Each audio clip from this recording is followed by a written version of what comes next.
윤석열 정부가 앞으로 코로나 방역 정책을 과학적 근거에 기반해 추진하기로 했습니다. 그동안 논란이 됐던 코로나19 백신 이상 반응에 대한 피해 보상이 확대되고 먹는 치료제도 추가 도입됩니다. 최명신 기자가 보도합니다. 코로나19 대응 100일 로드맵의 핵심은 과학적 근거에 기반한 방역 정책입니다.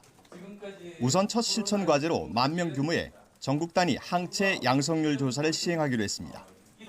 그동안 항체 양성률은 지역과 대상이 한정돼 유행 규모를 파악하는 데 어려움이 있었습니다.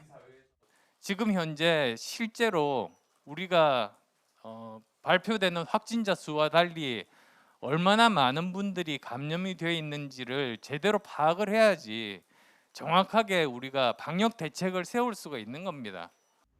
진단검사와 역학조사, 예방접종 등의 정보를 담은 코로나19 빅데이터 플랫폼도 구축하기로 했습니다.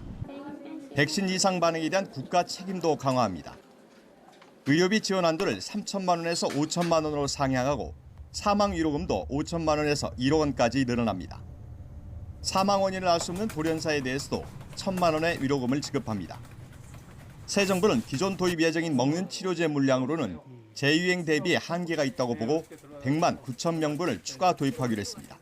충분한 치료제 확보가 필요합니다. 지금 현재 팍스로이드가 한 100만 6천 명분 정도가 있습니다. 근데 이건 가을에 만약에 또는 겨울에 다시 또 이 확진자들이 폭증을 하게 되면 이걸로는 부족합니다. 또 감염병 재유행에 대비한 지속 가능한 대응 체계도 만들기로 했습니다. 이를 위해 감염병 임상 진료와 연구, 교육을 총괄하는 세계 최고 수준의 감염병 전문 병원을 설립하기로 했습니다.